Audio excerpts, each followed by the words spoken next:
Bonjour, ici Camille Chaille. Je suis présentement à l'événement Go pour un Grand Montréal accessible organisé par Altergo.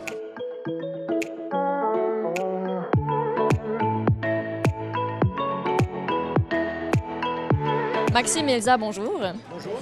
On se trouve à quel événement en ce moment? À la première édition du Go pour un Grand Montréal accessible. Alors, c'est une première et on aimerait répéter cet événement-là aux 2 ans. C'est l'objectif. Et pour aller un petit peu plus loin en détail, quelle est votre mission et vos objectifs lors de cet événement? En fait, nos objectifs, c'est vraiment de réunir tous les acteurs qui se préoccupent de l'accessibilité universelle dans le Grand Montréal pour avoir une discussion sur comment on peut collaborer davantage pour maximiser l'impact de nos actions. L'accessibilité universelle permet à toute personne, quelles que soient ses capacités, l'utilisation identique ou similaire, autonome et simultanée des services offerts à l'ensemble de la population.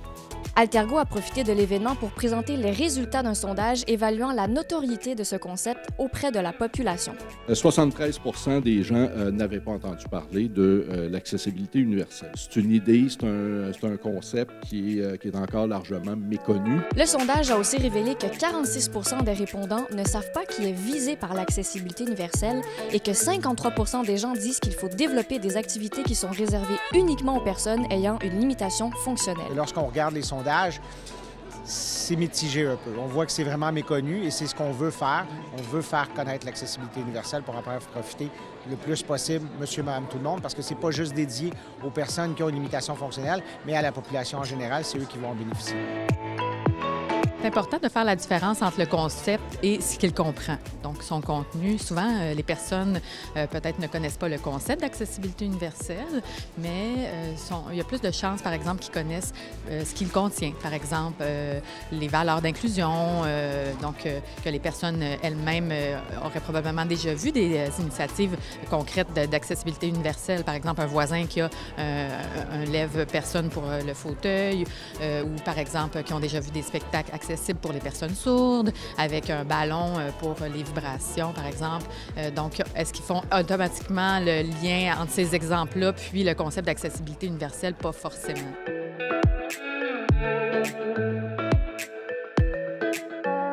Je voulais savoir quelle est votre motivation et vos intérêts pour participer, pour financer un projet comme celui-ci, Go pour un Grand Montréal accessible. Il y a quelques années, Centraide a choisi de soutenir Altergo Formation pour être le porteur collectif au niveau de l'accessibilité universelle. On souhaitait voir, dans le fond, un meilleur travail ensemble, de mieux travailler ensemble sur une base intersectorielle. Et on a pensé que l'accessibilité universelle est un enjeu transversal, est un enjeu rassembleur et qui pourrait profiter, dans le fond, à une clientèle avec une limitation fonctionnelle et favoriser la concertation. Pour conclure, suite à nos entrevues que nous venons de mener, on se rend compte que les personnes sont très contentes d'être ici. C'est un événement qui est précieux. On se rend compte que l'accessibilité universelle, c'est quelque chose qui s'implante à petit feu, lentement mais sûrement. Et tous ensemble aujourd'hui, on a fait un grand pas vers l'accessibilité universelle.